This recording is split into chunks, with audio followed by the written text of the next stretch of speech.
제자들의 휴가, 제자들의 휴가라는 제목으로 말씀을 전하겠습니다.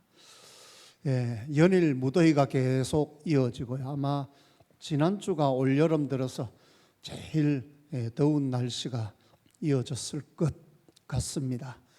또 무더위 열대야로 밤에도 잠을 제대로 못 이루고 밤잠을 설친 그런 성도들도 많이 있을 것 같아요. 저도 지난밤에 자다가 몇 번 깼어요. 너무 더워서. 뭐 잤는지 안 잤는지 모르겠어요.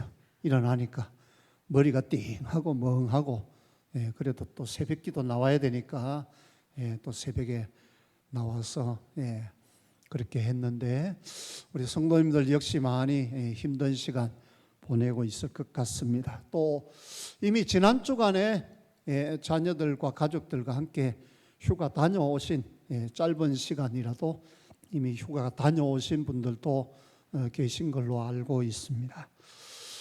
무더운 여름철, 여러분 좀 시원하라고, 눈으로라도 좀 시원하라고 제가 계급역 사거리에 눈이 덮인 장면을 한번 그려봐라 하고 컴퓨터 AI 보고 명령을 했더니 저런 그림을 그려냈어요. 뭐 차도 다 파묻히고, 뭐 보기에는 시원하죠, 그죠? 자, 근데 또 지금 본격적인 휴가철 맞아서 인천공항에는 또 외국에 나가는 분들이 바글바글하대요. 공항에 2시간, 3시간 전에 나가도 비행기 타기가 빠듯하대요. 더 일찍 나가야 된대.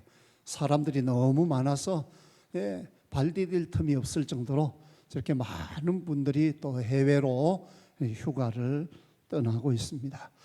우리는 해외는 못 가도 계곡에 물에 가서 발이라도 담그고 올란다 하고 우리 할아버지, 할머니, 또 부모님, 또 아이들까지 저렇게 또 다녀오시는 분들도 계실 것 같습니다.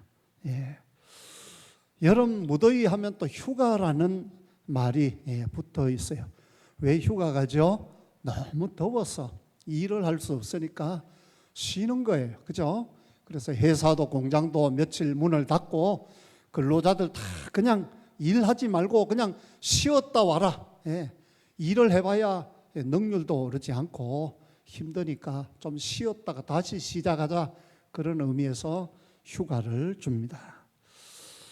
어떤 분은 방콕에 갔다 왔다고 해서 저는 진짜 외국에 간 줄 알았더니 방에 콕 박혀 있었다고, 그래 방콕이라고 합니다. 또 방에서 굴러 다녔다고, 그냥 방바닥에 휴가 내내 누워서 잠만 잤다고 해서 방글라데시 갔다 왔다고, 그런 분도 계시고요. 어쨌든 여러분들 휴가를 뜻깊게 보람있게 잘 보낼 수 있기를 바랍니다. 오늘 본문은 예수님께서 제자들에게 짧은 휴가를 명령하신 내용입니다. 오늘 말씀을 통해 어떤 자에게 휴가가 필요하고 왜 휴식이 필요한지, 또 어떻게 하는 것이 휴가를 잘 보내는 것인지, 또 우리가 휴가를 가는 목적이 무엇인지, 쉬는 목적이 무엇인지 오늘 말씀을 통해 몇 가지로 살펴보겠습니다. 첫 번째로 쉼이 필요한 이유를 살펴보겠습니다. 오늘 읽은 30절 말씀을 보면 이렇게 기록되어 있습니다. 사도들이, 예수님의 제자들을 사도라고 말하거든요. 사도들이, 즉 예수님의 제자들이 예수께 모여 자기들이 행한 것과 가르친 것을 낱낱이 고하니 그랬어요. 앞서 예수님께서는 제자들을 둘씩 짝을 지어서 각 고을로 전도하러 보냈어요. 가서 복음을 전하고 병자를 고치고 귀신을 쫓아내고 그런 능력을 행하고, 그리고 돌아와서 예수님께 일일이 보고하는 시간을 가졌습니다. 그러니 얼마나 육체적으로도 많이 피곤했겠습니까? 또 예수님께 오니까 또 사람들이 예수님께 몰려오지요. 그래서 쉴 틈이 없어요. 그래서 31절 하반절에 보면 또 이런 말씀이 있어요. 오고 가는 사람이 많아 음식 먹을 겨를도 없습니다. 밥 먹을 시간도 없을 정도로 제자들이 그렇게 바쁘고 피곤하게 일하는 모습을 예수님이 지켜보셨습니다. 예수님은 그들의 육체적으로, 정신적으로, 영적으로 피곤한 모습을 보고 알고 계셔서 그들에게 휴가를 주신 것입니다. 현대를 사는 오늘 우리도 마찬가지입니다. 일터에서, 가정에서, 또 교회에서 여러 가지 사역을 감당하며 살아갑니다. 그래서 육체적으로 또 정신적으로 영적으로 탈진하기가 쉽습니다. 인간은 연약하고 한계가 있는 존재입니다. 마치 휴대폰의 배터리가 방전이 되면 충전을 해야 다시 쓸 수 있듯이 낮 동안 열심히 일을 하고 또 밤에 잠을 자야만이 또 그 다음 날 새롭게 힘을 내어 이 일을 할 수가 있습니다. 여러분, 겨울철에 차가운 냉수를 마시거나 얼음물을 마시면 아마 인상을 찌그릴 것 같아요. 그죠? 너무 차가우니까. 안 그래도 추운데 얼음 냉수는 그렇게 반갑지 않을 것입니다. 그러나 여름에 뜨거운 태양볕에 열심히 일하고 땀 흘리고 차가운 냉수를 벌컥벌컥 마시면은 그 냉수는 참 반갑고 정말 꿀맛 같을 것입니다. 마찬가지로 열심히 일한 사람에게 휴식이 필요하고 또 휴가가 필요한 것입니다. 예수님께서도 분주한 삶을 사셨어요. 참 바쁘게 사셨어요. 사복음서를 보면 예수님은 새벽에도 낮에도 밤에도 철야기도도 가고 낮에는 쉴 틈 없이 사람들이 찾아왔습니다. 그래도 예수님께서는 그 중간중간 휴식을 가지신 것을 볼 수 있습니다. 산으로 들러 한적한 곳에 가셔서 새벽에 묵상하고 기도하시고 또 밤늦게도 산에 가서 기도하셨습니다. 이런 영적인 쉼을 통해 예수님께서는 새 힘을 얻으셨습니다. 사실 열심히 일하지 않은 사람에게는 쉼이라는 게 별 의미가 없습니다. 안 그래도 맨날 노는데 또 휴가 간다고 해봐야 그것이 별로 마음에 와닿지가 않고 그렇게 기쁘지가 않습니다. 그러나 열심히 일한 사람에게는 휴가는 기다려지고 또 그 휴가가 즐거운 것입니다. 여러분, 동양화 그림을 보면은 서양화와는 달리 동양화 그림은 여백이 많습니다. 어때요?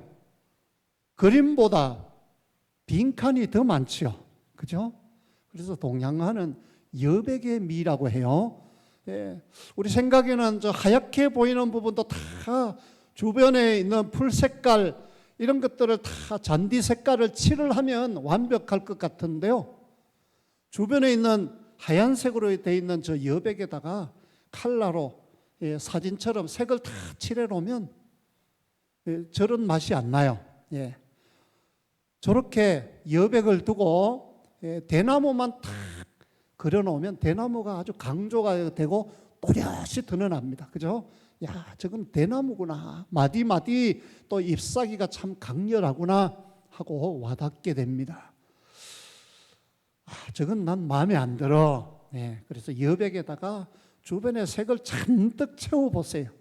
저런 느낌이 들질 않아요. 그죠? 그래서 동양화는 여백의 미가 있어요. 여백도 그림의 일부분입니다.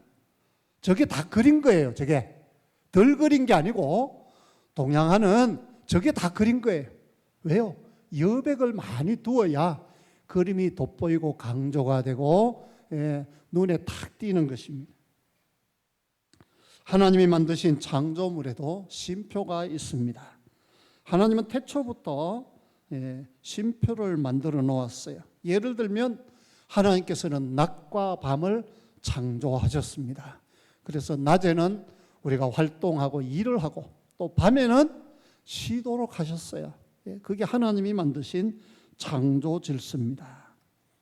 하루의 반은 일하라고 낮을 주셨고 또 하루의 반은 쉬라고 밤을 주셨습니다.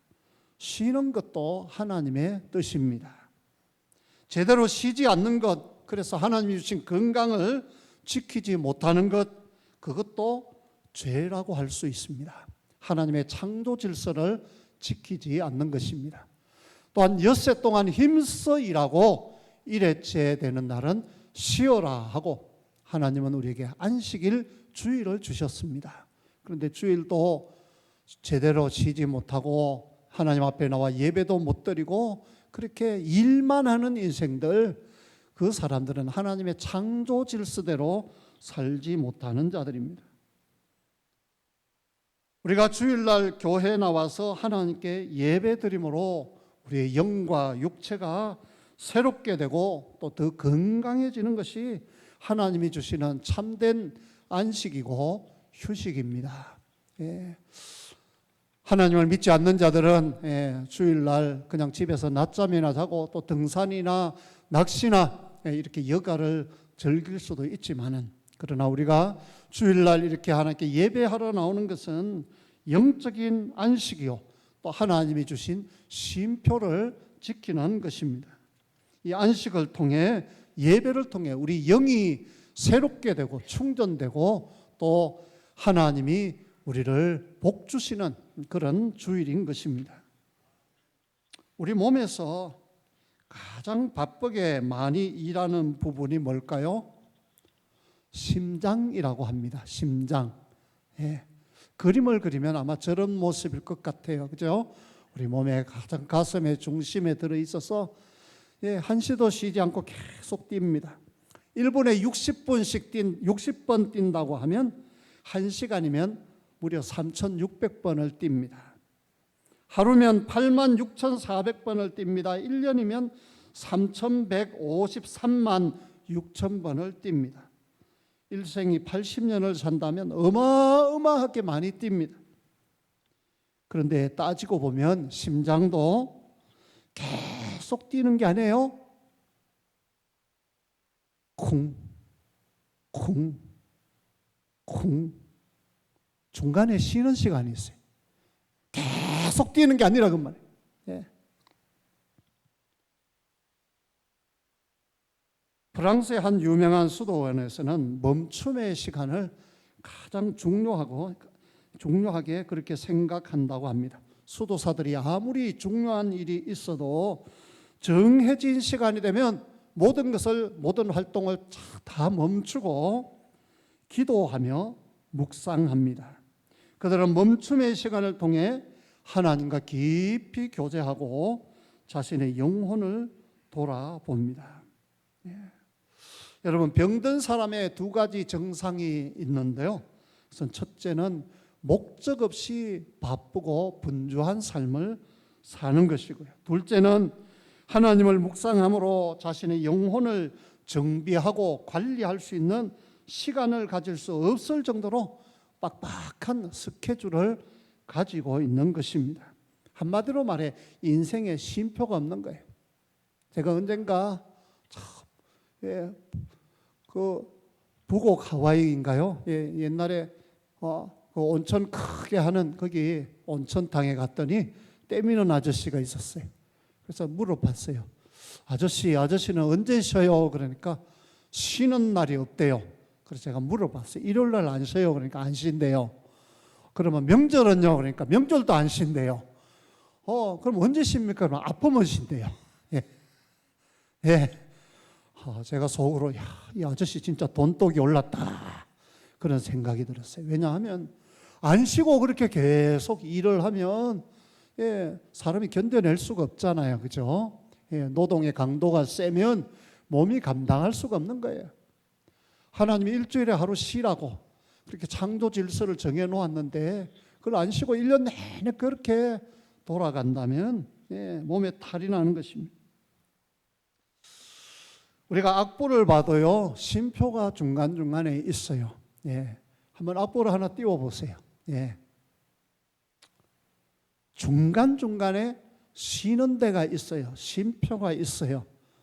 중간에 쉬고 그리고 또 부르라는 거예요. 근데 만약 쉼표가 없다면 어떻겠어요? 처음부터 안 쉬고 계속 노래를 부르면 중간에 숨이 차서 더 노래를 이어갈 수가 없는 거예요. 끝까지 노래를 잘 부를 수가 없어요. 그러나 저렇게 중간중간에 쉼표가 있을 때 그 쉼표를 지켜가면서 노래를 부르면 중간에 숨을 쉬고 숨을 들이키고 호흡을 하고 다시 여유 있게 노래를 끝까지 멋있게 잘 부를 수가 있는 것입니다. 우리가 건강한 삶을 살기 위해서는 가장 기본이 되는 중요한 것은 일과 쉼의 균형입니다. 일도 하나님이 주신 사명이고 쉬어야 될 때 쉬는 것도 하나님이 우리에게 명령하신 거예요. 여세 동안 힘써 일하고 일회째 되는 날은 쉬어라. 안식일은 쉬어라. 주일은 쉬어라. 그것을 믿음으로 지키는 것도 그것도 사명입니다. 일과 쉼의 균형 잡힌 삶이 우리를 건강한 삶으로 이끕니다. 일의 노예가 되어서는 안 됩니다. 일 중독이 되어서는 안 돼요. 일과 쉼을 적절하게 즐길 수 있어야 합니다. 또 열심히 일하는 사람에게는 반드시 쉼이 필요합니다. 그래서 하나님께서도 우리에게 쉼을 허락하셨습니다. 낮에는 열심히 일하고 밤에는 쉬어라. 그것이 창조 질서인 것입니다. 두 번째로 우리가 생각할 것은 주님이 주시는 휴식이 있습니다. 오늘 읽은 말씀에도 보면 예수님께서 제자들에게 잠깐 쉬어라고 짧은 휴가를 주셨습니다. 31절 말씀 한번 같이 읽어보겠습니다. 시작. 이르시되 너희는 따로 한적한 곳에 가서 잠깐 쉬어라 하시니 이는 오고 가는 사람이 많아 음식 먹을 겨를도 없음이라. 따로 한적한 곳에 가서 잠깐 쉬어라. 제자들에게 짧은 휴가를 명령하셨습니다. 자, 그래서 제자들은 짧은 휴가를 가지게 되었습니다. 여기에 쉬어라는 말은 신약 성경에 쓰여진 헬라어로 아나파우오라고 하는 단어인데 그 뜻은 잠시 멈추다 하는 뜻도 있지만 또 다른 뜻이 있는데 새롭게 하다, 되살리다, 영혼을 회복하다 하는 그런 뜻도 있어요. 그냥 육체적으로 쉬는 것만 말하는 것이 아니고 육체적으로 쉼을 통해서 새롭게 되고 회복되는 것을 영혼까지도 새로워지는 것을 포함하고 있는 것입니다. 여기에 예수님이 말씀하신 내용 중에 31절 상반절에 보면 따로 너희는 그 다음에 또 눌러보세요. 따로 또 그 다음에 한적한 곳에 가서 따로 한적한 곳에 가서 왜 이렇게 말씀하셨을까요? 사람들이 많은 곳에 그곳에서는 쉴 수가 없기 때문에 시끄러운 곳에서는 충분한 쉼을 가질 수가 없기 때문입니다. 따로 한적한 곳에 가서 쉬어라고 말씀하셨어요. 여러분 휴가를 아직 가지 않으신 분들 사람들 많은 왁작지껄한 곳에 가서 쉴 수도 있지만 예수님 말씀하신 것처럼 따로 한적한 곳에 가서 휴가를 즐기는 것도 의미가 있을 것 같습니다. 왜 따로입니까? 많은 사람들에게 둘러싸여 있으면 진짜로 쉴 수가 없기 때문입니다. 또 한적한 곳은 소음과 분주함이 가득한 도심을 벗어나서 휴가를 보내라는 것입니다. 진정한 쉼은 조용함 속에서 찾아옵니다. 대통령들도 보면 휴가 때는 어디로 갑니까? 사람들 많은 곳으로 안 갑니다. 조용한 곳으로 갑니다. 섬으로 갑니다. 그죠? 이재명 대통령도 남해 저도라고 하는 섬, 남해 저도가 어디 있느냐 하면 우리 부산에서 가덕도에서 거제도 가는 그 다리에서 보면 오른쪽으로 조그마한 섬이 하나 있어요. 평소에는 예전에는 개방도 좀 했어요. 아주 조용한 섬이에요. 사람들이 찾아오지 않는 군사 보호 지역이 있는 곳이 그런 곳에 가야 다른 사람들의 방해를 받지 않고 조용히 쉬면서 국정을 구상하고 생각할 수가 있기 때문입니다. 소음과 분주함이 가득한 세상 속에서는 우리가 온전히 쉴 수가 없습니다. 따로 한적한 곳으로 가라고 했습니다. 세상의 소리가 아닌 주님의 소리에 귀를 기울이는 것이 진정한 휴가입니다. 헨리 나우엔이라고 하는 유명한 기독교 지도자가 있는데, 그분은 대부분의 사역을 아주 바쁘게 또 강연으로 저술로 그렇게 보냈습니다. 그는 많은 사람들의 존경을 받았지만 마음속 깊은 곳에서는 끊임없는 공허함과 피로를 느꼈습니다.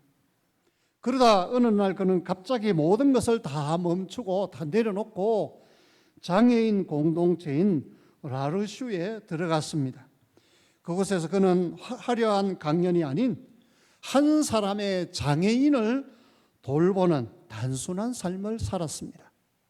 지적 장애인인데 돌봐줘도, 옆에서 도와줘도 이 사람이 얼마나 유명한 사람인지, 얼마나 바쁜 사람인지도 몰라요. 고맙다고 감사하다고 표할 줄도 몰라요. 그런 장애인을 옆에서 정성껏 돌아보면서 이 헨리 나우엔은 그곳에서 진정한 휴식을 하고 많은 깨달음을 얻었다고 합니다. 그는 그곳에서 자신을 있는 그대로 받아주시는 예수님을 만났습니다. 예수님도 나처럼 있는 모습 그대로 받아주시지, 그런 마음이 들었어요. 이 장애인을 돌볼 때에 아무리 정성을 들여도 고마운 줄도 모르고, 또 얼마나 바쁜 사람이 이렇게 시간을 내서 와서 도와주는지도 모르고, 그런 모습을 보면서 저 모습이 바로 내 모습이구나. 하나님이 나를 위해 정말 저렇게 정성을 들일 건데 내가 깨닫지 못했구나 하는 것을 그는 알게 되었습니다. 있는 모습 그대로 자신을 받아주시는 예수님을 만나게 되었고, 또 그의 영혼은 그곳에서 비로소 깊은 안식을 얻었다고 했습니다. 오늘 읽은 말씀에 보면 잠깐 쉬어라 했습니다. 잠깐 쉬어라. 여러분, 직장 생활을 하는데 직장에 높은 사람이 당신은 앞으로 쭉 쉬세요. 그러면 그건 불안한 얘기예요. 그죠? 계속 푹 쉬세요. 언제까지 쉬라는 것도 아니고 며칠 휴가도 아니고 그냥 쉬세요. 그건 불안한 얘기예요. 그만두라는 말일 수도 있어요. 근데 잠깐 쉬어라는 말은 무슨 뜻이죠? 다시 와서 일해라 그 말이죠. 그죠? 잠깐 쉬어라. 우리는 너무 많이 쉬면 녹이 슬은 연장같이 될 수도 있습니다. 너무 많이 쉬어서 일의 리듬이 깨져서도 안 됩니다. 휴가를 가지되 잠깐 쉬어야 합니다. 너무 일을 많이 해도 생체 리듬이 깨지고 병이 들지만, 또 너무 많이 쉬어도 일의 리듬이 깨져 버리는 것입니다. 축구 경기를 보면 전반전과 후반전이 있습니다. 그렇죠? 전반전 45분, 또 후반전 45분이 있고, 그 중간에 하프타임이라는 게 있어요. 중간에 쉬는 시간이 있어요. 그런데 그 중간에 쉬는 시간은 축구 선수들에게는, 정말 운동 선수들에게는 소중한 시간이에요. 숨이 턱에 찰 때까지 뛰었는데, 달렸는데 이제 좀 숨을 돌릴 수 있어요. 또 목이 마르니까 물을 마시고 목을 축일 수도 있어요. 그런데 그것만 하는 게 아니에요. 여러분, 저 사진에서 보면 감독, 코치들이 나와서 빨간 유니폼 입은 선수들에게 뭐 하는 것 같아요? 작전 지시를 하는 거예요. 전반전에 뛰었는데 너희들이 이런 부분이 좀 부족했고 후반전에는 이런 부분을 더 신경을 써야 되겠다 하고 코치를 하는 거예요. 저런 작전 지시가 있고 난 다음에 후반전을 뛰게 되면 전반전과 훨씬 다른 모습을 보여줄 수 있고, 또 경기를 승리할 수도 있는 것입니다. 운동 경기에 있어서 이 하프타임, 중간에 쉬는 시간이 필요하고 중요하듯이 우리 인생에도 하프타임이 필요합니다. 쉼의 시간입니다. 휴가를 통해서 온 가족이 행복한 휴가를 즐기며 관계가 회복되는 것도 유익합니다. 또 휴가를 통해 자녀들에게는 새로운 추억을 심어주고 또 부부간에는 정을 돈독하게 하는 추억을 쌓을 수 있는 그런 기회가 될 수도 있습니다. 또 휴가의 또 다른 의미는 우리 재충전하고 새 힘을 얻는 휴가입니다. 우리가 잘 아는 쉼표와 마침표는 비슷하지만 차이가 있습니다. 문장에 쉼표가 찍히면 잠깐 쉬었다가 또 읽어요. 이어지는 문장이 있어요. 그죠? 뒤에 또 다음 글이 있어요. 그런데 마침표는 어떻습니까? 문장이 끝이 납니다. 끝이라는 표시가 마침표예요. 그죠? 하나님께서는 우리 인생의 중간중간에 쉼표를 찍어주세요. 잠깐 쉬어라고 말씀하세요. 질병으로 인해서 잠시 쉴 수도 있어요. 또 직장에 휴직을 할 수도 있고요. 이직을 할 수도 있어요. 하나님께서 쉼표를 찍을 때는 우리는 어쩔 수 없이 쉬어야 돼요. 그런데 그 쉼표가 마침표가 아니라는 것을 우리는 알아야 돼요. 그런데 많은 사람들이 하나님이 찍어주시는 그 쉼표를 마침표라고 생각하고 절망하고 좌절하고 낙심합니다. 아니에요. 하나님이 쉼표를 찍으신 거예요. 쉬어라 할 때는 좀 쉬어야 돼요. 그리고 새 힘을 얻어야 돼요. 제 친구 목사 하나가 얼마 전에 병원에 누워서 입원해 있는 사진을 카톡에다가 단톡방에 올렸어요. 우리 동기 목사님들 카톡방에 올렸어요. 이게 웬일이냐, 무슨 일이냐 하니까 오토바이가 미끄러져 가지고 사람들이 있는 대로 미끄러져 오는데 다른 사람 다칠까 싶어 가지고 이 친구가 덩치가 좀 있거든요. 한 90kg, 100kg 가까이 나가요. 근데 오토바이 미끄러져서 들어오는 사람들에게 막 사람들이 모여 있는데 쫙 미끄러져 오는 그 오토바이를 한 사람이 온몸으로 다 막은 거예요. 그래가지고 온몸에 타박상을 입고 또 한쪽 팔은 뼈가 부러지고 그래서 병원에 입원을 한 거예요. 그래서 우리 동기 목사님들이 그 사진을 보고 야 너는 의인이다. 국가에서 상을 줘야 된다. 참 더운 날씨에 고생한다 하는 이런 글을 올렸는데 어젠가 보니까요 퇴원했대요. 기부소하고 퇴원을 했다면서 또 사역을 해야 되니까 계속 누워 있을 수는 없어서 퇴원을 했다면서. 근데 거기에 비록 입원해서 답답하고 힘들었지만 또 나름대로 유익한 시간이었다. 깨닫고 생각하는 것이 많았다고 그렇게 글을 올린 것을 보았습니다. 시편 119편 71절에 보면 이런 말씀이 있습니다. 고난당한 것이 내게 유익이라. 이로 말미암아 내가 주의 율례들을 배우게 되었나이다. 하나님의 말씀이 진짜 맞구나, 하나님 말씀대로구나 하는 것을 고난을 통해서 하나님이 찍어주시는 쉼표를 통해서 그 시간을 통해서 깨닫게 됐다는 거예요. 또 67절에 보면 고난당하기 전에는 내가 그릇 행하였더니 이제는 주의 말씀을 지키나이다. 이제 깨닫고 변화된 삶을, 새로운 삶을 살게 됐다는 거예요. 하나님이 찍으시는 고난의 쉼표가 그에게는 유익한 기회가 되었다는 것입니다. 하나님은 우리에게 실패와 질병과 역경과 시련과 갈등과 장애물들을 통해 우리의 삶에 쉼표를 찍어주십니다. 그런데 그 쉼표는 절대로 마침표가 아닙니다.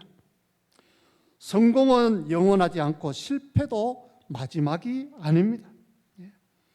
혹시 여러분들 죽고 싶은 마음이 든다고 해서 죽으면 안 됩니다. 또 정말 도망치고 싶다, 떠나고 싶다 그런 마음이 들어도 도망치거나 떠나서는 안 됩니다. 그런 마음에서, 그런 자리에서 속히 벗어나야 합니다. 이런 사람에게는 진짜로 쉼이 필요해요. 어떤 쉼입니까? 마태복음 11장 28절 말씀, 예수님이 하신 말씀이죠. 한번 같이 읽어봅시다. 시작. 수고하고 무거운 짐진 자들아 다 내게로 오라. 내가 너희를 쉬게 하리라. 예. 예수님을 찾으면 돼요. 예수님께 모든 짐을 내려놓으면 돼요.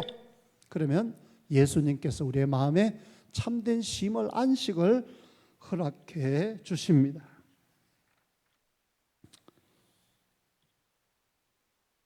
세 번째로 생각할 것은 다시 사명의 자리로입니다. 제자들이 이제 잠깐 쉬어라는 말씀대로 그들은 이제 배를 타고 노를 저어서 갈릴리 바다, 호수죠. 갈릴리 호수 건너편으로 이제 가게 되었습니다. 이제 건너가서 좀 한적한 곳에 가서 사람들이 없는 곳에 가서 좀 쉬려고 했어요. 32절, 33절 말씀입니다. 이에 배를 타고 따로 한적한 곳에 갈새 그들이 가는 것을 보고, 호수니까 배를 타고 가는 걸 사람들이 봤어요.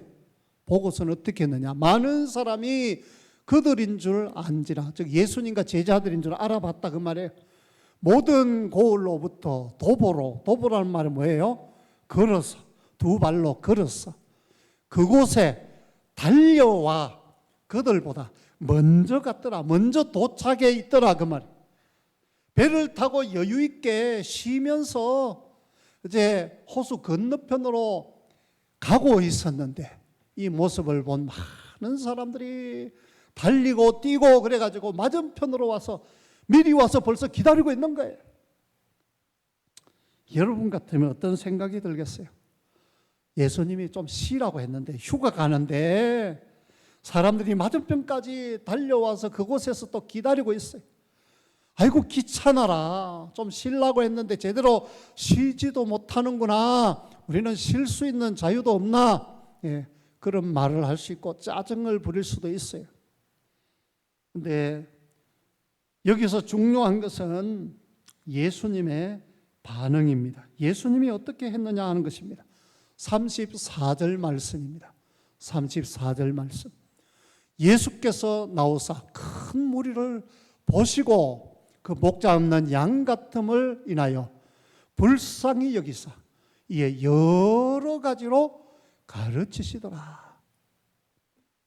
보시고 불쌍히 여기사 가르치시더라. 잠깐 쉬었어요. 배를 타고 건너가는 동안만 쉬었어요. 그리고는 다시 그들을 찾아온 사람들을 외면하지 않으시고 그들에게 가르치시고 사역을 하셨습니다. 한마디로 더 이상 쉬는 것을 포기했습니다. 좀 제대로 휴가를 가려고 했는데 방해를 받은 것입니다. 제대로 쉬지도 못한 것입니다. 진짜 말 그대로 잠깐 쉬어라 했는데 잠깐 쉬고 끝났어요. 배 타고 건너가는 동안만 쉬었어요. 아니 쉬러 가는데 왜 자꾸 따라오는 거야, 이렇게 생각할 수도 있어요. 이처럼 우리의 삶에는 늘 예상치 못한 방해가 찾아오기도 합니다. 내 뜻대로 내 생각대로 되지 않을 때도 많이 있습니다. 그런데 중요한 것은 예수님께서는 목자 없는 양 같음을 인하여 불쌍히 여기시고 그들을 가르치셨다는 것입니다. 예수님은 자신의 휴식을 포기하고 무리를 섬기셨습니다. 예수님의 사랑은 자신의 휴식보다도 영혼을 구원하고 사람들을 섬기는 일을 우선하셨습니다. 재충전의 목적은, 쉬는 목적은 다시 일하기 위함이라는 것을 예수님은 우리에게 보여주고 있습니다. 그러므로 우리는 쉼을 통해 재충전하고 그 힘으로 다시 사명의 자리로 나아가야 합니다. 오늘 본문 이야기에 이어지는 내용이 뭔 줄 아세요? 하루 종일 예수님이 가르치시고 말씀을 전했어요. 무리들은 하루 종일 예수님 말씀을 들었어요. 그리고 해가 지려고 했어요. 배고픈 채로 돌아가려고 하는 그들을 예수님 불쌍히 여기시고 그들을 앉히시고 그들에게 오병이어의 기적을 통해서 어린아이의 도시락 하나, 떡 5개, 물고기 2마리, 그것 가지고 5,000명이 넘는 무리들을 배불리 먹이신 사건이 기록이 되어 있습니다. 그러니까 하루 종일 해가 질 때까지 쉬지 않고 예수님과 제자들이 일을 하셨다, 사역하셨다, 그 말입니다. 우리의 계획대로, 우리의 뜻대로만 살 수 있는 것이 아닙니다. 진짜 휴식은 단순히 놀고 먹는 것이 아닙니다. 재충전의 궁극적인 목적은 다시 일하기 위해서입니다. 잠깐 쉬어라. 그 뒤에는 다시 사명의 길을 나서야 합니다.